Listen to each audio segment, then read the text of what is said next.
Gold trusted gold buyers మీరు తాకట్టు పెట్టిన బంగారాన్ని విడిపించి ఈ రోజు ఉన్న మార్కెట్ ధరకు కొనబడను. నాన్నగారు ఉన్నప్పుడే మీరు సినిమాలు చూడడము, షూటింగ్కి వెళ్ళడము, లేకపోతే యాక్ట్ చేయడం లాంటివి ఏమైనా జరిగాయా? యాక్టింగ్ ఎప్పుడు లేదు, బట్ ఆయనతో ట్రావెల్ చేసింది ఉంది. ఇండస్ట్రీకి వెళ్ళడము, షూటింగ్ లొకేషన్స్కి వెళ్ళడము. అవుట్ ఆఫ్ కంట్రీ వెళ్ళినప్పుడు చాలా తక్కువ, చెప్పాలంటే అసలు లేదు. But in country, in state, హైదరాబాద్లో అయితే చాలా వెళ్ళాను.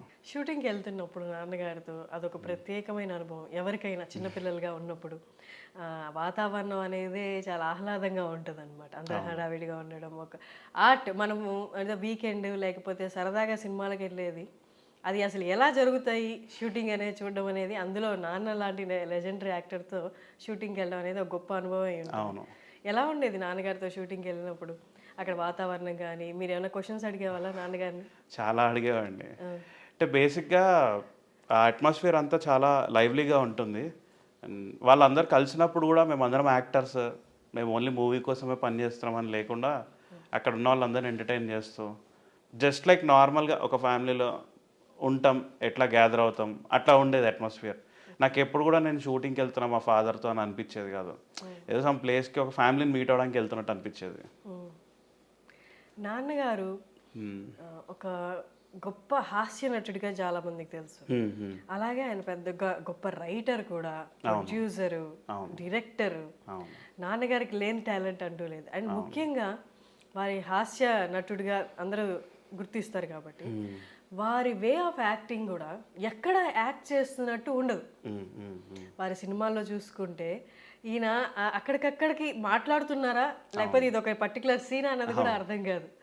మీకు చూస్తుంటారా నాన్నగారి సినిమాలన్నీ? ఇప్పుడు ఎప్పుడైనా ఫ్రెండ్స్ అందరం గ్యాదర్ అయినా, ఇంట్లో బోర్ కొట్టినా కూడా ఈ మధ్యలో అందరు జబర్దస్త్ చూస్తారు, కానీ నేనైతే తక్కువ. ఎప్పుడు సమ్ రేర్ సినారియోస్లో చూస్తుంటా, కానీ ఎక్కువగా మా ఫాదర్ది, వాళ్ళ బ్యాచ్ కామెడీ సీన్స్ ఎక్కువ చూస్తుంటాం.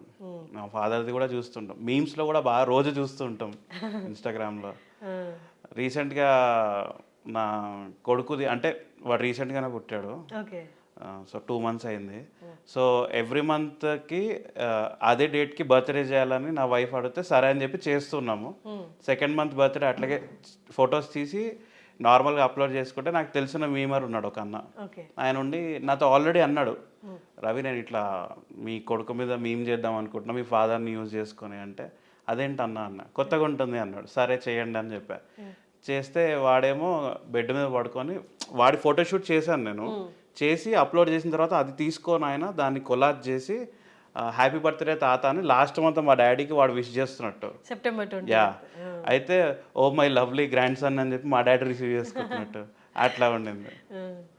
చాలామంది లేట్ యాక్టర్స్ నాన్నగారు లాగా కమెడియన్స్ అని చెప్పాలి, వాళ్ళు లేకపోయినా ఈ జనరేషన్స్లో మీరు అన్నట్టు ఈ జిఫ్ఫల్ ఫార్మాట్లో, మీమ్స్ ఫార్మాట్లో, అంటే మొన్న బ్రహ్మానందం గారు కూడా అన్నారనమాట, జనరేషన్స్కి యాక్టింగ్ మారింది, ఇండస్ట్రీ మారింది, ఫార్మాట్లు మారాయి. ఇప్పుడున్న జనరేషన్లో ఈ మీమ్స్ అనేవి, జిఫ్లు అనేవి చాలా కొత్త ఫార్మాట్. అండ్ సినిమాలు, సీరియల్స్, యూట్యూబ్ల కంటే రెగ్యులర్గా కనిపిస్తున్నాం మేము. ఇది గొప్ప ఆపర్చునిటీలా చూడాలి, దీన్ని మేమేమి దాన్ని వ్యతిరేకించడం లేదని కూడా చెప్తాము. ఇట్లా మీకేమనిపిస్తుంది నాన్నగారు జిఫ్లు చూసినప్పుడు? ఇన్ఫ్యాక్ట్ యాక్చువల్గా ఇప్పుడు చాలామంది జనరేషన్కి మా ఫాదర్ ఆయన ఎవరో అనేది చూస్తే తెలుసు, కానీ ఆయన పేరు తెలీదు. సో వాళ్ళందరికి కూడా తెలిసినట్టు అవుతుంది. అండ్ జనరేషన్స్ మేము క్యారీ ఫార్వర్డ్ చేయకుండా వాళ్ళు కూడా క్యారీ ఫార్వర్డ్ చేసినట్టు అవుతుంది. అది వాళ్ళు చెప్పుకోవడము, కొంతమందికి నిజంగా తెలీదు, పేరు మా డాడీ పేరు నోట్న పలకదు వాళ్ళకి. అట్లాంటి వాళ్ళు కూడా అరే ఈయన ఇక్కడ చూసాం రా, అరే అవునరా, ఇట్లా వాళ్ళు గుర్తు తెచ్చుకుంటూ ఉంటారు. రీసెంట్గా నేను మా ఫ్రెండ్స్ ఒక నార్మల్గా కెఫేలో హ్యాంగ్ అవుట్ అవుతుంటే పక్కన ఫ్రెండ్స్ అందరూ మాట్లాడుకుంటున్నారు, బ్యాచ్ అందరు మాట్లాడుకుంటూ, అంటే జనరల్గా మనం మాట్లాడుకున్నా అరే సునీల్ బాగా చేశాడు, ఎంఎస్ నారాయణ బాగా చేశాడు అని ఫన్నీగా మాట్లాడుకుంటాం. మా ఫాదర్ పేరు వచ్చి అరే ఆడు కూడా బాగా చేశాడు అని, కానీ ఒక సెకండ్ కోపం వచ్చింది, వాడు అంటున్నారు ఏంటి అని. కానీ తర్వాత నేను రియాలిటీలోకి వచ్చి మనం కూడా ఒకప్పుడు అట్లనే అనుకున్నాం కదా, జనరల్గా పబ్లిక్ అట్లా రిసీవ్ చేసుకుంటారు అని చెప్పి ప్రౌడ్ అనిపిస్తుంది. బయటికి చెప్పను నేను, ఎందుకంటే నేను ఎవరని చెప్పుకునే అలవాటు లేదు చిన్నప్పటి నుంచి, ఎక్కడ కూడా చెప్పను. నా కంపెనీలో జాయిన్ అయినప్పుడు, నేను వర్క్ చేసిన కంపెనీలో కూడా జాయిన్ అయినప్పుడు తెలియదు వాళ్ళకి. బయటకు వచ్చిన తర్వాత మా ఎండి మెసేజ్ పెట్టింది, we are so glad to hear that your son of legendary actor Dharmavarapu Subrahmanyam గారు అని చెప్పి మెసేజ్ పెట్టగా నేను షాక్, ఎట్లా తెలిసిందా అని. ఎవరైనా ఇంటి పేరుని చూసి అడుగుతారా? ధర్మవరపు అని చూసిన వెంటనే మీరు ధర్మవరపు గారి బంధువులా, లేకపోతే మీరు చెప్పరు కాబట్టి చెప్పను. బంధువులనో లేకపోతే మీకు ఎలా రిలేట్ అని అడుగుతారా? అంటే ఎవరైనా చెప్తేనేమో ఫస్ట్ నమ్మరు, చూసిన వెంటనే మిమ్మల్ని ఎక్కడ చూసినట్టుంది అంటారు. ఓకే. అందులో 2 టైప్స్ ఉంటారు. పరిచయం పెంచుకోవడానికి అడిగే వాళ్ళు ఉంటారు, నిజంగానే ఎక్కడ చూసినట్టుంది అనిపించి అడిగే వాళ్ళు ఉంటారు. అది ఏ కేటగిరీ అనుకోవాలని నాకు అర్థం కాదు ఫస్ట్ 5 minutes. ఓకే. తర్వాత ఓకే సరే వీళ్ళు నిజంగానే గుర్తుపట్టారు అనిపించి దెన్ అప్పుడు చెప్తాను నేను. నాన్నగారు 600 పైగా సినిమాల్లో యాక్ట్ చేశారు. నాన్నగారు ఇన్ని సినిమాలు చేస్తున్నప్పుడు 600 పైన సినిమాలు అంటే నార్మల్ విషయం కాదు. అవును. చాలా మంది యాక్టర్స్కి ఆ నెంబర్ రీచ్ అయ్యే లోపే చాలా కష్టపడాలి. నిజంగా అన్ని 600 సినిమాలు చేసిన ఒక లెజెండరీ యాక్టర్ నా ఫాదర్ అని అంటే మీరు బయటకు ఎలాగో చెప్పుకొని అంటున్నారు. అవును. పర్సనల్గా మీకు ఎలా అనిపిస్తుంటుంది? ప్రౌడ్ ఫీలింగ్ అండి. అంటే జనరల్గా 90% ఆఫ్ ది ఆడియన్స్కి లేని అదృష్టం నాకుంది. I feel proud. నాన్నగారు ఉన్నప్పుడు మీరు చెప్పారా నాకు ఇలా ఇండస్ట్రీలోకి రావాలని ఉందని? లేదు, నేను ఎక్స్ప్రెస్ చేయలేదు. రీజన్ బీయింగ్ నేను అప్పుడు స్టేట్ లెవెల్ క్రికెట్ ఆడేవాడిని. ఓకే. అండర్ 16 వరకు ఆడాను. సో నాకు వేరే అవకేషన్స్ ఏం లేకుండా దాంట్లోనే ఉండాలనుకున్నాను. బట్ అన్ఫార్చునేట్లీ అది కూడా వదులుకున్నాను నేను. అంటే ఆయన చనిపోయిన తర్వాత నాకు బయటికి రావడానికే ఆ ట్రామా నుంచి 2 years పట్టింది. So I lost my career అనమాట దాంట్లో. నాన్నగారితో సన్ అంటే చాలా క్లోజ్ బాండింగ్ ఉంటుంది. బట్ మీరు అన్నట్టు 2 years ఆఫ్ టైం పట్టింది నాకు బయటికి రావడానికి అని. అంటే ఒక్కసారి మీ బాండింగ్ గురించి చెప్తారా? చాలా డెప్త్ ఉంటుంది బాండింగ్. అంటే ఆయన ఎక్కడున్నా ఫస్ట్ మదర్కి ఫోన్ చేసి వీడు ఏం చేస్తున్నాడు, ఎక్కడున్నాడు, తిన్నాడా లేడా, మదర్ని కూడా అడగారు నువ్వు ఏం చేస్తున్నావు, ఫస్ట్ ఫోన్ అయితే కానీ వాడు ఎక్కడున్నాడు అంటారు. అంత డీప్ బాండింగ్ ఉండేది కాబట్టే నాకు అంత టైం పట్టింది. బట్ నేను బయటికి అట్లా కనిపించేవాడిని కాదు, నేను ఆ ట్రామాలో ఉన్నాను. బికాజ్ నా పెయిన్ ఏంటో నాకు తెలుసు, నాకు అవతల వాళ్ళకి తెలియాల్సిన అవసరం లేదని నాకు అనిపించింది. ఎందుకంటే నేను బయటికి రావడం నాకు important. But I managed my self to come out of that. And regular లైఫ్లోకి వచ్చేసరికి ఇట్ టుక్ 2 years. బట్ ఆ వయసులో చిన్న వయసే 19 years. 19 years అంటే ఇంకా అప్పుడు బయటకు వచ్చి ప్రపంచం డిగ్రీ ఫస్ట్ ఇయర్ స్టిల్ అంత పెయిన్ని లాస్ని బేర్ చేసేంత ఆ పెయిన్ని హ్యాండిల్ చేసేంత మెచ్యూరిటీ అయితే నేను వచ్చి ఉండదు నాకు. లేదు, దానికి రీజన్ సొంత ఫాదర్. యా. ఎలా మీరే ఎలా కోపప్ చేసుకున్నారు ఆ పెయిన్, దాని నుంచి ఎలా బయటికి రాగలిగారు? అమ్మతో ఏమైనా షేర్ చేసుకున్నారా? ఎగ్జాక్ట్లీ మా మదరే రీజన్ నేను బయటికి రావడానికి, స్టేబుల్గా ఉండడానికి. మా ఫాదర్ కూడా టఫ్ టైమ్స్ నుంచి ఆయన స్టేబుల్గా ఉండి మూవీస్లో బాగా పర్ఫామ్ చేయడానికి మెయిన్ మా మదరే. మా మదర్ కనుక లేకపోయింటే మా ఫాదర్ అంత సక్సెస్ఫుల్ అయ్యేవాళ్ళు కాదు. ఇది హైలైట్ చేసి రాసుకోవచ్చు. ఈవెన్ దో మా ఫాదర్ ఎంత స్కిల్డ్, ఎంత టాలెంటెడ్, ఎంత హ్యూజ్ పర్సనాలిటీ అయినా మా మదర్ కనుక సపోర్ట్ చేయకపోయింటే మా ఫాదర్ ఆ స్టేజ్కి వెళ్ళేవాళ్ళు కాదు. ఇదైతే ఎవరు ఒప్పుకోకపోయినా దిస్ ఇస్ ఫ్యాక్ట్. అంటే ప్రతి వైఫ్ సపోర్ట్ చేస్తారు, అమ్మగారి వైపు సపోర్ట్ అనేది స్ట్రెస్ చేసి చెప్తున్నారు. అంటే ఎలాంటి సపోర్ట్? ఎనీథింగ్ అండి, ఎనీథింగ్. ఇప్పుడు ఆయన ఎంత స్ట్రెస్డ్గా ఉంటారో, ఒక డే మొత్తం ఎట్లా స్పెండ్ చేస్తారో, ఇంటికి వచ్చాక ఆ స్ట్రెస్ అనేది ఇంట్లో కూడా చిన్న చిన్న సిచ్యువేషన్స్ నుంచి ఆయనకు ఆ ఫీల్ రాకూడదు.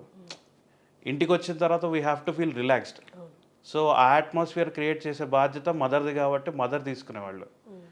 ఫైనాన్షియల్గా ఏదన్నా ఫాదర్ ప్లాన్ చేసినా కూడా మదర్ సజెషన్స్ ఎక్కువ తీసుకుంటారు. ఓకే.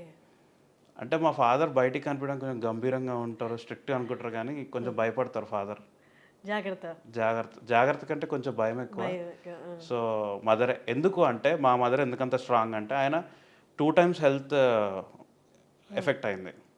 ఒకటి 2001లో నువ్వు నేను పిక్చర్ సక్సెస్ పార్టీ హీరో ఇచ్చాడు. అయిన తర్వాత ఇంటికి వస్తున్నారు నైట్. అప్పుడు మా father he use to drink. So ఇంటికి రిటర్న్ వస్తున్న టైంలో early morning around 4 o'clock or 4:30 తెలీదు ఎగ్జాక్ట్గా, యాక్సిడెంట్ అయింది.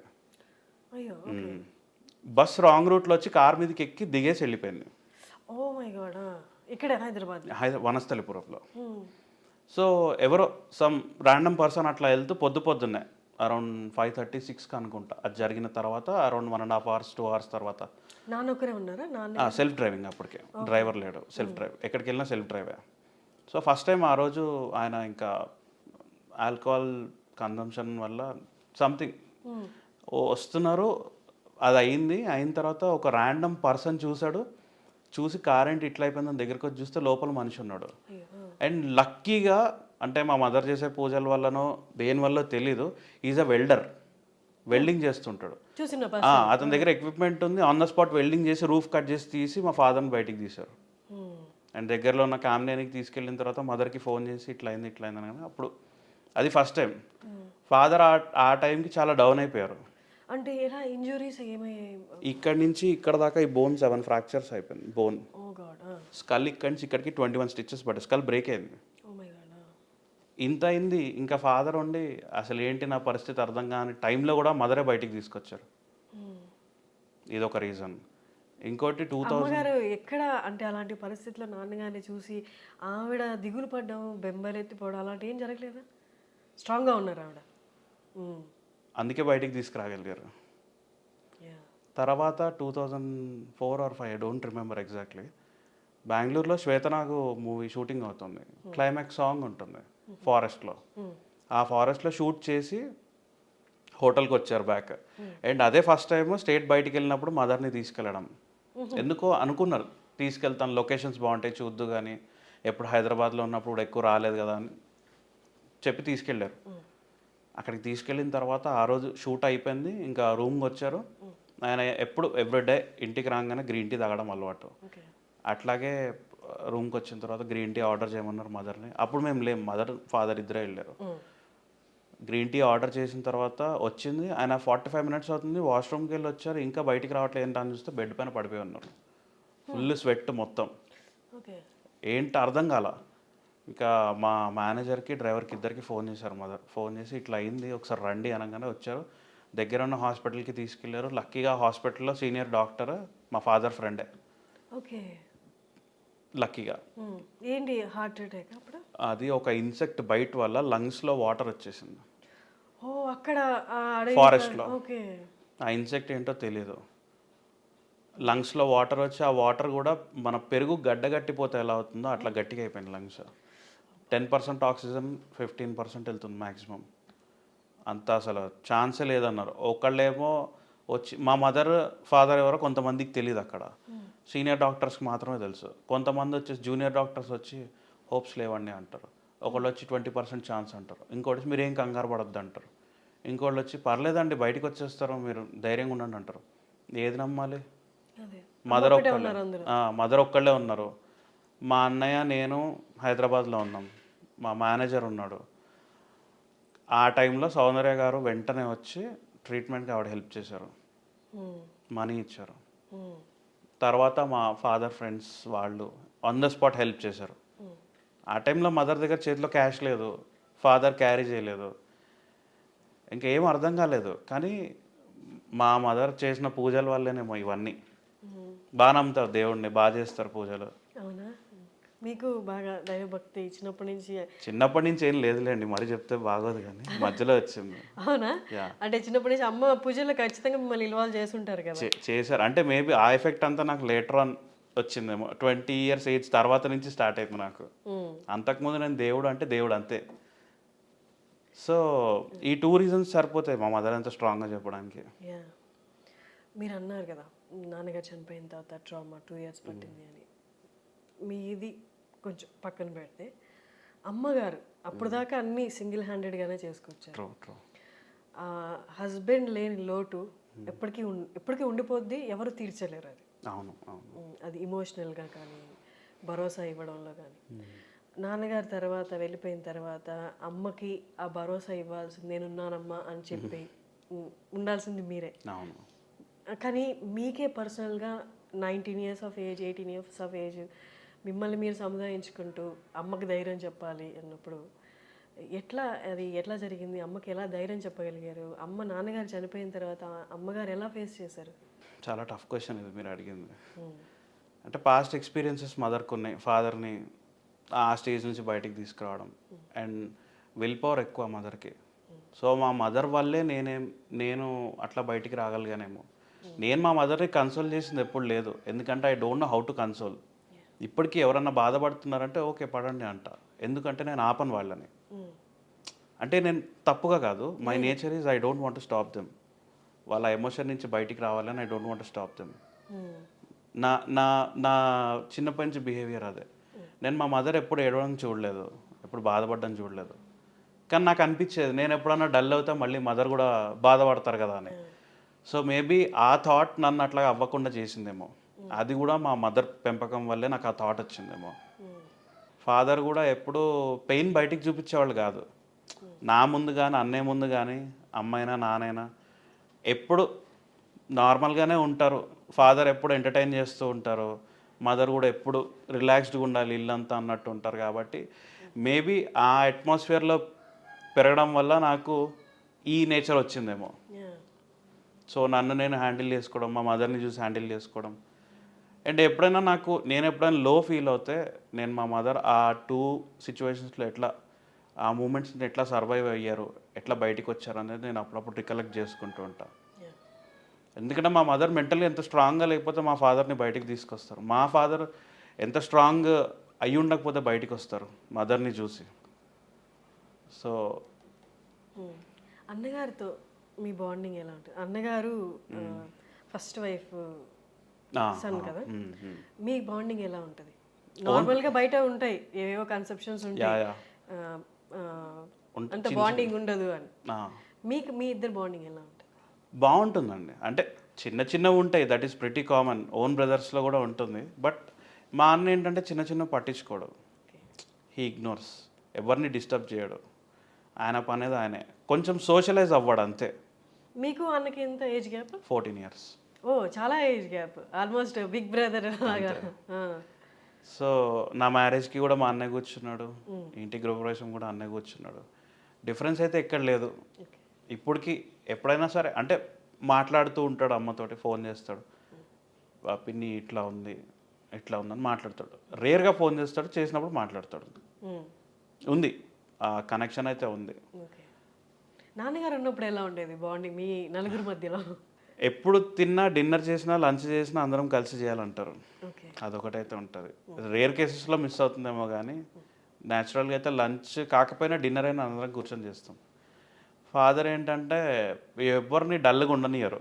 ఆయన ఉన్న ఏరియాలో, ఆయన ఉన్న ప్లేస్లో ఆయన ఫన్ జనరేట్ చేసుకుంటాడు. ఆయనే చాలా యూనిక్గా జనరేట్ చేసుకుంటాడు. మూవీస్లో ఎలా ఉన్నారో ఇంట్లో కూడా అంతే, అసలు ఏంటి తేడా ఉండదు మీకు. కాకపోతే ఎవరైనా కొత్త వాళ్ళు వస్తేనే నేను రిజర్వ్గా ఉంటా అన్నట్టు ఉంటారు, కానీ ఒక 10 minutes 20 minutes మాట్లాడిన తర్వాత ఫ్రెండ్లీగా అయిపోతారు. బట్ ఆయనకి బాగా తెలుసు ఎవరితో ఎంతసేపు మాట్లాడి ఎక్కడ పెట్టాలనేది బాగా తెలుసు ఆయనకి. పెట్టేస్తారు 10 నిమిషాల్లో ఒక మనిషి గురించి డిసైడ్ అయిపోతారు, ఇంతకంటే ఎక్కువ మాట్లాడకూడదని. కానీ నాకు ఆ నేచర్ లేదు, నేను మాట్లాడతాను. మీకు ఇండస్ట్రీకి రావాలి, నాన్నగారి తర్వాత నేను కూడా ఒక యాక్టర్గా సెటిల్ అవ్వాలి, ఇండస్ట్రీలో ఉండాలి అనే కోరిక ఎప్పుడు మొదలైంది? మా ఫాదర్ చనిపోయిన తర్వాత. అంతకుముందు నాకు అసలు ఆ థాట్ కూడా లేదు. ఎందుకంటే ఇంట్లో ఎప్పుడు మూవీ అట్మాస్ఫియర్ తీసుకొచ్చేవాళ్ళు కాదు డాడీ. స్క్రిప్ట్ డిస్కషన్ అయినా ఏదైనా సరే బయటే. వన్స్ ఇంటికి వచ్చారు అంటే ఇంకా ఫిల్మ్ ఇండస్ట్రీ అట్మాస్ఫియర్ అనేది ఉండదు, అంటిల్ అన్లెస్ మేము ఆయన డిస్టర్బ్ చేస్తాను, ఆయనను అడిగితే తప్పితే. సో మేబీ ఆ అట్మాస్ఫియర్ వల్ల మాకు అప్పుడు లేదేమో. అండ్ ఆయన కూడా ఏంటంటే మీకు ఇంట్రెస్ట్ ఉన్న దాంట్లో వెళ్ళండి అని, ఎప్పుడు ఇండస్ట్రీకి రండి అని చెప్పలే. బట్ ఇప్పుడు నేను ఎందుకు వచ్చానంటే ఆయన లెగసీ ఎంత పెద్దదో నాకు అర్థమైంది కాబట్టి. ఆ టైంలో తెలీదు, షూటింగ్స్కి వెళ్ళినప్పుడు కూడా అసలు ఏంటని తెలీదు. ఆయన చెప్తూ ఉంటారు ఈయన నా ఫ్రెండ్ అని చెప్తారు, కానీ ఈయన యాక్టర్ అని చెప్పరు. సో ఆయన అట్లా చెప్తూ వచ్చేసరికి నాకు తెలియలే, ఆయన పేరుకున్న వెయిట్ అనేది నాకు అప్పుడు తెలియలేదు. తర్వాత తెలుసుకోవడం మొదలుపెట్టిన తర్వాత నుంచి నేను కూడా ఫ్రమ్ స్క్రాచ్ వెళ్ళాలి. ఎందుకంటే ఇప్పుడు మా ఫాదర్ సర్కిల్ని యూజ్ చేసుకున్నాను అనుకోండి, ఎవరినైనా సరే యూజ్ చేసుకొని నేను చేస్తున్నా సంథింగ్, ఏదో ఒకటి చేస్తున్నా, ఏదన్నా తప్పు జరిగింది అనుకోండి అనుకోకుండా వీళ్ళ నాన్న పేరు యూజ్ చేసుకొని వచ్చాడు ఏం చేయట్లేదు అని ఒక రిమార్క్ నాకు వద్దు. లెట్ ఇట్ టేక్ టైం పట్టనివ్వండి. I want to come from scratch. ఎందుకంటే మా ఫాదర్ ఎట్లా వచ్చారో వితౌట్ ఎనీ బ్యాక్గ్రౌండ్ నేను అట్లాగే రావాలని ఉంది. బట్ ఎవరైనా మా ఫాదర్ పేరుని యాజ్ ఎ గుడ్ విల్ నన్ను చూసి సింపతి కాకుండా ఎంపతి ఉన్న వాళ్ళైతే I will work with them. I want empathy, not sympathy. మన అనే ఫీలింగ్ రావాలి. అయ్యో పాపం ఈ జాలి వద్దు నాకు ఇండస్ట్రీ నుంచి. స్ట్రైట్ అవే చెప్తా ఎవరైనా సరే, నువ్వు జాలి చూపిస్తే నేను చెయ్య. ఈవెన్ మా ఫాదర్ కూడా అంతే సెల్ఫ్ రెస్పెక్ట్ ఉంటారు, నా మీద ఎందుకు జాలి చూపిస్తున్నావు అంతే. ఇప్పుడు రైట్ నౌ ఇండస్ట్రీలో మీరు యాజ్ అన్ యాక్టర్గా సెటిల్ అవుదాం అనుకుంటున్నారా, లేదా డైరెక్షన్ సైడా, సినిమాటోగ్రఫీ సైడా, ఏంటి? యాక్చువల్గా నేను ఇండస్ట్రీకి వద్దాం అనుకున్నప్పుడు యాక్టర్ అనుకున్నాను, యాక్టర్ అవ్వాలనే అనుకున్నాను. బట్ పోను ఈ స్క్రిప్ట్స్ అవన్నీ చదువుతూ మా ఫ్రెండ్స్తో వర్క్ చేస్తూ ఉన్న టైంలో నాకు అనిపించింది ఫస్ట్ యాజ్ టెక్నీషియన్గా నేను డెవలప్ అవ్వాలి. బికాజ్ నాకు అప్పుడు డెప్త్ తెలుస్తుంది, ఒక యాక్టర్లో డెప్త్ ఏంటో తెలుస్తుంది. ఇమ్మెచ్యూర్గా వెళ్ళి యాక్టింగ్ చేస్తే that doesn't work out. As a టెక్నీషియన్కి వెళ్తే I can know the depth. ప్రతి టెక్నీషియన్ డెప్త్ తెలుస్తుంది నాకు, ఒక యాక్టర్ ఎట్లా పర్ఫామ్ చేస్తాడు, ఏడవాలంటే ఎట్లా ఏడవాలి, నవ్వాలంటే ఎట్లా నవ్వాలి, ఇవన్నీ తెలియాలి డెప్త్స్. బికాజ్ మా ఫాదర్ వాళ్ళు ఉన్నప్పుడు దే ఆర్ స్టేజ్ ఆర్టిస్ట్, వాళ్ళకున్న డెప్త్ ఈ రోజుల్లో లేదు. సో నేను ఇలా వచ్చి అలా వెళ్ళిపోవడం నాకు ఇష్టం లేదు. So I want to be a technician first, then I can know about acting anything అనేది నా ఫీలింగ్. నాన్నగారు చిరంజీవి గారు ఒకటే కాలేజ్లో చదువుకున్నారు, నిజమా అది? అవును. ఎక్కడ? ఒంగోలులో శర్మ కాలేజ్ అని. శర్మ కాలేజ్లో నాన్నగారు సీనియర్ చిరంజీవి గారు. అంటే ఇండస్ట్రీకి రాకముందే వాళ్ళిద్దరికి తెలుసు. చెప్పారు, ఎప్పుడైనా షేర్ చేసుకున్నారా? చెప్పారు ఈ మాట చాలాసార్లు చెప్పారు, మాతో చెప్పారు, ఇంటర్వ్యూస్లో కూడా చెప్పారు. అంటే పరిచయం ఉండేది, సీనియర్ జూనియర్ లాగా పరిచయం ఉండేది, కానీ అది అట్లా కాలేజ్ లైఫ్ అట్లా గడిచిపోయింది. తర్వాత ఇండస్ట్రీకి వచ్చిన తర్వాత మెమరీ షేర్ చేసుకుంటూ నువ్వు అట్లా చేసావు నేను ఇట్లా చేసావు అని చెప్పి అట్లా ఉండేది వాళ్ళది. ఓకే. చిరంజీవి గారి ఫ్యామిలీతో లేదా చిరంజీవి గారితో ఇంకా టచ్లో ఉన్నారా మీరు? ఎప్పుడైనా మాట్లాడడం కానీ నాన్నగారు పోయిన తర్వాత? లేదండి. లేదా? అంటే నాకు అనిపించేది నేను డిస్టర్బ్ చేస్తానేమో వాళ్ళని అని. Because I have no identity, I have to get identity అని నేను డిస్టర్బ్ చేసేవాడిని కాదు. సో వన్స్ నాకు ఐడెంటిటీ ఆ వెయిటేజ్ వచ్చిన తర్వాత వాళ్ళని కలిస్తే బాగుంటుంది అని నా ఫీలింగ్. అప్పుడు మా ఫాదర్ పేరు నిలబెట్టిన వాడిని అవుతానని నా ఫీలింగ్. ఎందుకంటే ర్యాండమ్గా వెళ్ళి కలవడం వేరు. ఇప్పుడు నేను వెళ్ళి కలిసాను అనుకోండి, అవునా నువ్వా అరే అంటారు. నన్ను తర్వాత వాళ్ళ ప్రాజెక్ట్లో ఇంక్లూడ్ చేసుకునేటట్టు ఉండాలంటే నాకు ఒక ఐడెంటిటీ కావాలి అని. That is what I'm waiting for. Okay. ఇప్పుడు మీరు ప్రాజెక్ట్ కంప్లీట్ చేశారు కదా, పోస్ట్ ప్రొడక్షన్లో ఉందా, ప్రీ ప్రొడక్షన్లో? యాక్చువల్లీ ఇప్పుడు ప్రీ ప్రొడక్షన్ స్టేజ్లో ఉంది. ఓకే. స్టోరీ డెవలప్ అవుతుంది. దాంట్లో మీరు know I'm one of the technician అంతే. Okay. I'm an assistant director ఇప్పుడు దాంట్లో. అసిస్టెంట్ డైరెక్టర్గా స్క్రిప్ట్ ఒకటి ఫైనలైజ్ అవుతుంది, డైలాగ్స్ అవి రాస్తున్నారు. అండ్ యాక్చువల్గా లాస్ట్ 2021లో నేను ఒక మూవీ చేశాను, బట్ అన్ఫార్చునేట్లీ రిలీజ్ అవ్వలేదు. అది ఫండ్స్ ప్రాబ్లం వచ్చి, ప్రొడ్యూసర్ దగ్గర ఫండ్స్ ప్రాబ్లం వచ్చి. మీరు డైరెక్ట్ చేశారు? లేదు, యాక్ట్ చేశాను. మీరు యాక్ట్ చేశారు? Oh nice. యాక్టింగ్ చేశాను, hero friend role throughout the movie ఉంటుంది. 90% కంప్లీట్ అయింది మూవీ. లాస్ట్లో పోస్ట్ ప్రొడక్షన్ దగ్గర ఫండ్స్ లేక ఆగిపోయింది. Okay. I hope one day అది మళ్ళీ రీషూట్ అయ్యి సంథింగ్ ఏదో ఒకటి అయ్యి పోస్ట్ ప్రొడక్షన్ అయ్యి రిలీజ్ అవ్వాలని ఐ హోప్. ఓకే. ఇప్పుడు ఇండస్ట్రీలో రెగ్యులర్గా టచ్లో ఉండడం కానీ ఎవరైనా నాన్నగారి సొంతగా అంటే క్లోజ్ ఫ్రెండ్స్ కానీ లేదా వాళ్ళ ఫ్యామిలీస్ కానీ మీతో టచ్లో ఉన్న వాళ్ళు ఎవరైనా ఉన్నారా? ఉన్నారు. అంటే మదర్తో ఎక్కువ మాట్లాడతారు, నాతో ఉండరు. మదర్తో మాట్లాడుతుంటారు, బట్ నేను తక్కువ. ఎందుకంటే ఫ్రమ్ ద బిగినింగ్ నేను ఎవరి ఫ్యామిలీస్తో ఎక్కువ క్లోజ్గా లేను. ఫాదర్ ఎక్కువగా తీసుకెళ్లేవాళ్ళు. ఇప్పుడు షూటింగ్లో బ్రహ్మానందం గారు ఉన్నారనుకోండి, ఆయనతో మాట్లాడేవాడిని. అలీ అన్న ఉంటే అలీ అన్నతో మాట్లాడేవాడిని. వేణుమాధవ్ అన్న ఉంటే వేణుమాధవ్ అన్నతో మాట్లాడేవాడిని. రీసెంట్గా ఒక 1 year నుంచి వేణుమాధవ్ అన్న వాళ్ళ కొడుకులు క్లోజ్ అయ్యారు. నాన్నగారితో షూటింగ్కి వెళ్ళినప్పుడు ఏదైనా బాగా జ్ఞాపకం ఉండిపోయిన సిచ్యువేషన్స్ ఉన్నాయి? ఒక్కసారి మాతో షేర్ చేసుకోరా? Sure. Siddhu from Srikakulam movie climax shoot మన శంషాబాద్ టెంపుల్లో షూట్ అవుతుంది. నేను మార్నింగ్ వెళ్ళా ఫాదర్ తోటి కూర్చున్నా, షూటింగ్ చూస్తున్నా. ఎప్పుడు ఉండేదే కదా గోలా అని ఉండేది నా మైండ్లో. ఎప్పుడు ఇదే చూసి బోర్ కొట్టేది నాకు, చూసి బోరింగ్ ఉంటుంది. సరే అని పక్కన రూమ్ ఉంది, ఆ రూమ్లోకి వెళ్ళి కూర్చొని నేను పోర్టబుల్ ప్లే స్టేషన్ గేమ్స్ ఎక్కువ ఆడుకునేవాడిని. ఎక్కడికి వెళ్ళినా క్యారీ చేసేవాడిని. అది ఆడుకుంటూ ఉంటే ఒక మనిషి వచ్చారు, ఇట్లా ఆడుతుంటే ఒక మనిషి వచ్చారు. నేను ఇట్లా చూసా, ఆయన ఇట్లా చూసారు. ఆయన ఎవరంటే జయప్రకాష్ రెడ్డి గారు. ఇట్లా చూసి ఎవరో ఈ పిల్లకాయ అన్నాడు. అనగానే సుబ్రహ్మణ్యం గారు అబ్బాయి సార్ అనగానే మంచిగా ఉన్నాడు దండిగా అంటున్నాడు. ఇప్పటికీ గుర్తుంది. అన్న తర్వాత హలో అన్న, ఆయన అంటున్నా నేను ఇంతున్నా, హలో అన్న, హలోనా, హలో అంకుల్ లేదా అన్నాడు, హలో అంకుల్ అన్న. అయిపోయింది. కొంచెం జరగబ్బి అంటే మీరే కూర్చోచ్చు కదా అన్న. తెలీదు ఎంత నాకు. ఏజ్ ఎంత అప్పుడు? 13-14 ఇయర్స్. మీరే కూర్చోచ్చు కదంటే బాగానే ఉన్నావు అని చెప్పి పక్కన కూర్చున్నాడు. కూర్చొని ఆయన మేకప్ తీసేసి లంచ్ చేసే ముందు తీసి అంతా ఉంటే నన్ను ఇట్లా చూసి ఏం చదువుతున్నావు అన్నాడు. లేదు ఇప్పుడు ఆడుతున్నా అన్న. అప్పుడు స్పాట్లో అనేసేవాడిని అన్ని. తర్వాత బాగుంది బాగుంది అని చెప్పి తర్వాత పక్కకి వెళ్ళిపోయారు ఆయన. పక్కకి వెళ్ళిన తర్వాత నెక్స్ట్ లంచ్ బ్రేక్ అందరు వచ్చి కూర్చున్నారు. కృష్ణ భగవాన్ గారు, మా ఫాదర్, ఎంఎస్ నారాయణ గారు, ఇంకా ఎవరెవరో ఉన్నారు. అందరు కూర్చొని తింటా ఉంటే వీళ్ళందరూ ఏంటంటే ఇంటి నుంచి తెచ్చుకున్న బాక్సెస్ అన్ని షేర్ చేసుకుంటారు. షేర్ చేసుకొని తింటూ ఉంటారు. ఎంఎస్ నారాయణ గారు ఊరికేనే వేళ్ళు చూసుకుంటున్నారు, రింగ్స్ అన్ని చూసుకుంటున్నారు. చూసుకుంటే పక్క నుంచి కృష్ణ భగవాన్ గారు అండి ఏం కంగారు వాడు పొద్దునే వచ్చేస్తుందిలే అన్నాడు. పొద్దునే వచ్చేస్తుంది అన్నాడు. తింటే కంగారు పడకు, మిస్ అయిందని, పొద్దునే వచ్చేస్తుంది అని. ఓకే ఓకే, రింగ్స్ ఉన్నాయా లేదా అని చేసుకున్నా. అంత లైవ్లీ ఉండేది. అక్కడ నవ్వాలి అంటే ఓపిక కావాలి. వాళ్ళందరూ తట్టుకోలేం. నాకు అంత చిన్న ఏజ్ లో జరిగిన మూమెంట్ కూడా గుర్తుంది నాకు. అంత ఇంపాక్ట్ ఉండేది.